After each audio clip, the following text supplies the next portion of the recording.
If you saw our last video of us lifting some parsnips, you'll know they were badly affected by canker. When we got home, Sue decided to ask our new gardening friend, Chatgpt, what the causes of canker were. Certainly we couldn't remember having parsnips so badly damaged. Anyway, Chatgpt came up with the usual set of reasons regarding the major causes of canker, but did provide us with a few insights as to why this year's crop might be particularly badly affected by canker.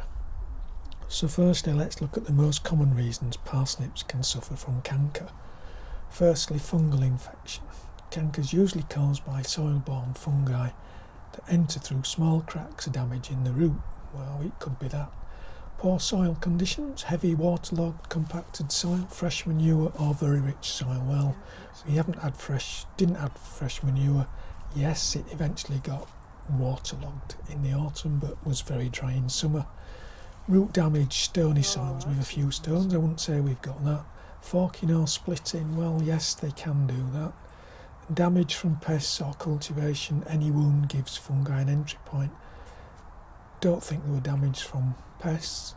Weather stress, dry periods followed by sudden wet weather, that's certainly a possibility. Cold wet soils, these cause cracking which encourage canker. Yes, it's sort of got cold and wet.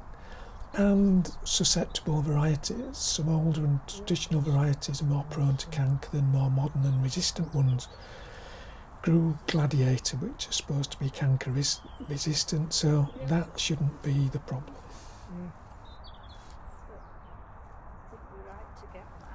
I know it's a bit obvious, but our next question was how we should go about reducing canker. Perhaps we've done something this year which had caused the problem, although other than pre-germinating the seeds, we'd used the same method for lots of years with good results. We got the following list of how to reduce canker. So, grow parsnips in deep, light, stone-free soil. It's good if you've got it. Ours isn't. It's fairly stone-free, but it's not light. Avoid adding fresh manure. Use well-rotted compost the year before. Well, we didn't do that, so don't add fresh manure where we're growing either parsnips or carrots. Keep soil evenly moist, not dry then flooded. Tricky to do, especially if in dry spells and the water supply at the allotment's not working. Practice crop rotation. Don't grow parsnips or carrots in the same spot every year. We certainly don't do that. Choose canker-resistant varieties, Gladiator and Albion. Grew Gladiator, think about Albion for another year.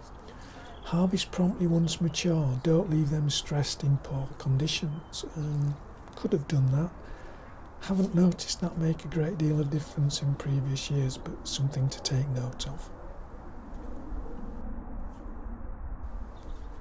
So, we didn't think we'd done anything listed to encourage the problem, although in past years we have left parsnips in the ground and harvested them as necessary. Maybe that's not the best of ideas. Our next question was, since we grew Gladiator, what's the most likely cause of the bad infection this year? We got the answer with the following response. So, since we grew Gladiator, which is very canker resistant, the most likely cause this year is not the variety but stress or soil conditions that have allowed the fungus in. So the top culprit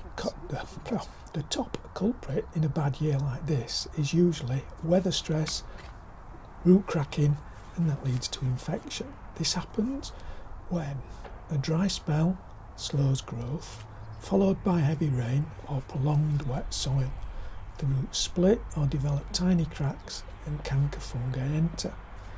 And even resistant varieties like Gladiator will show canker under these conditions.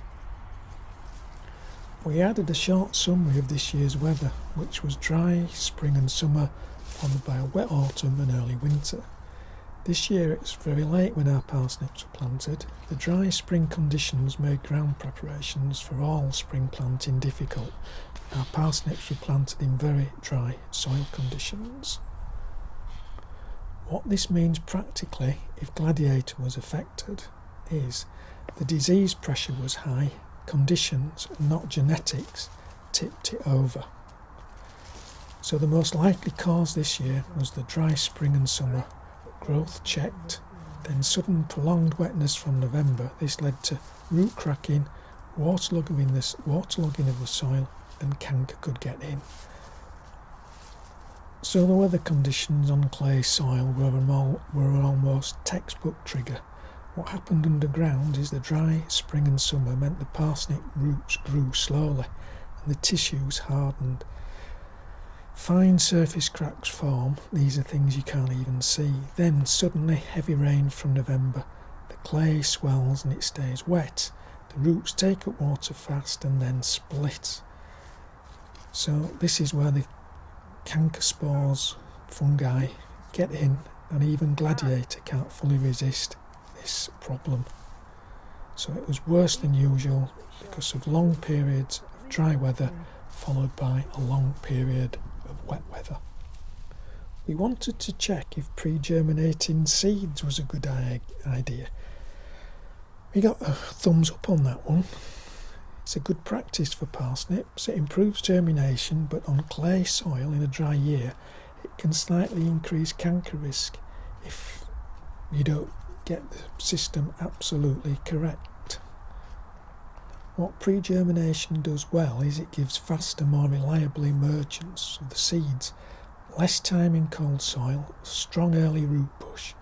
However, the hidden downside on clay soils is that seeds start growing immediately, put a taproot straight down, and if the soil dries then that early root gets a check and it hardens, and that's the problem we may well have had this year, in that those roots hardened in the dry soil that we didn't keep moist, and then this prolonged spell of rain, really from September, is what caused our problem.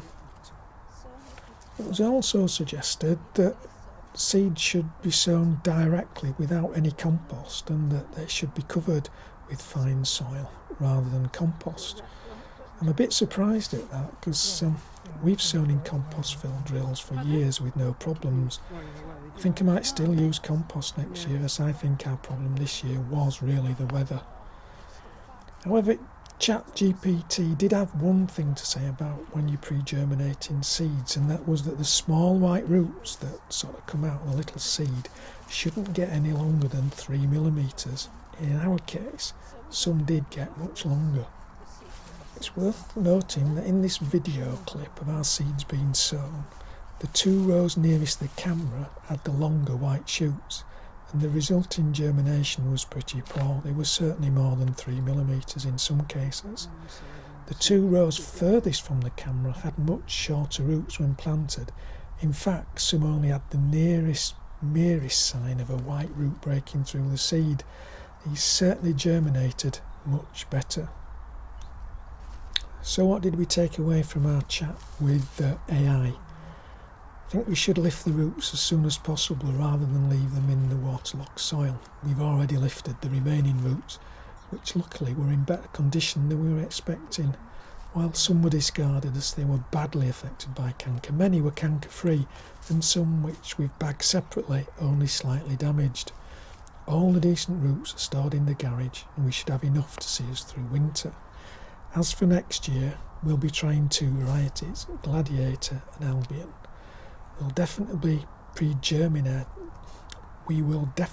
be pre-germinating our parsnip seeds, but making sure we only sow seeds with short white roots.